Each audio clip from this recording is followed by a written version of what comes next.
Então, passando agora para o outro grupo de substâncias antifúngicas, que são os azólicos tópicos. Quando é que a gente usa azólicos tópicos? Um é matador de dermatófito, o grupo anterior, e esse aqui é o grande coringa. Aqui é um coringa que topa tudo, substitui muita coisa e é de muito fácil acesso no nosso dia a dia, porque a gente tem um grande grupo de substâncias considerada azólico e com grande atuação antifúngica. E aí, assim como as outras drogas que a gente falou antes, os azólicos também inibem a formação da parede celular, da membrana fúngica, mas inibe outra enzima, que é a 14-alfa-demetilase. Então, os azólicos e os triazólicos atuam numa etapa posterior da formação da membrana fúngica, mas também destroem o fungo e promovem sua morte e evitam a proliferação. E considerando esse grupo, Luiz, quais são as drogas mais comuns que a gente vê dos azólicos tópicos? Eu acho que vocês veem até em propaganda convencional aí, não necessariamente medicamentosa. A gente tem o cetoconazol, né? Que é aquele que a gente... Clássico. É o primeiro que a gente aprende na faculdade, né? Então, a gente tem o cetoconazol, tem o clotrimazol, isoconazol, então... Miconazol. Tem miconazol, então... Por isso que eu digo, é o grupo do uau, né? Exatamente. E como a gente viu, eles trabalham numa etapa posterior e eles também têm um espectro um pouco diferente da terbinafina e da butenafina. Eles têm uma ação bem melhor para a cândida do que para os dermatófitos, mas ainda podem ser usados para os dois. Tanto é que a gente é muito acostumado a usar cetoconazol, clotrimazol para tratar as tinhas corpóreas. Sim. Mas se a gente pensar, né, a gente pode talvez tentar mudar um pouco a nossa conduta sabendo que a terbinafina é superior.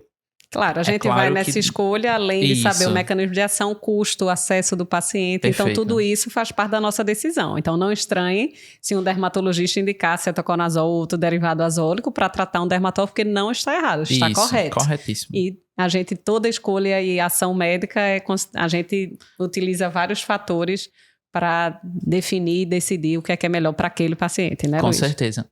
E a gente tem também alguns outros efeitos que a gente pode tirar proveito que esses azólicos têm, além do efeito antifúngico, né? Alguns deles têm ação também antibacteriana. O clotrimazol, por exemplo, ele tem ação contra gram-positivos, contra gram-negativos. Claro que não vai ser uma mupirocina da vida, né? Sim, não vai tratar impetigo com clotrimazol, pelo amor de Deus. Mas eles ainda têm uma ação. Tanto é que uma das opções do eritrarma, né, Cláudia? É a gente fazer o tratamento com clotrimazol, por exemplo.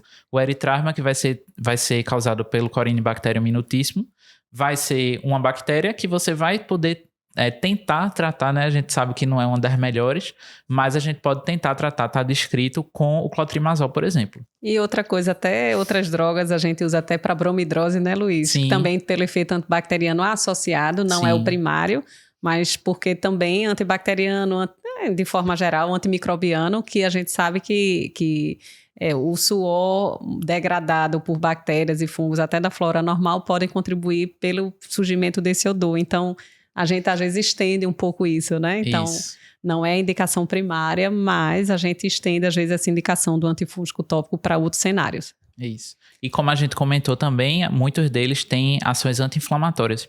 E os azólicos, eles não são diferentes. O cetoconazol, por exemplo, está descrito em algumas fontes que ele teria um efeito anti-inflamatório que seria comparável ao da hidrocortisona, por exemplo.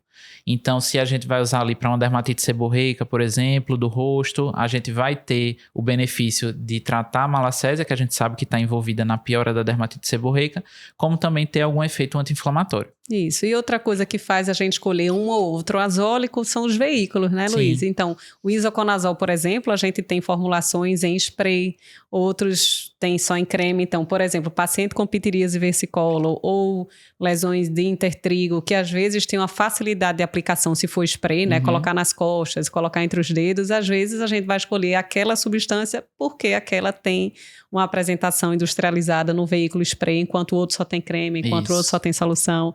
Então, a gente faz um pouquinho essa troca de acordo com o que tem na indústria também no mercado.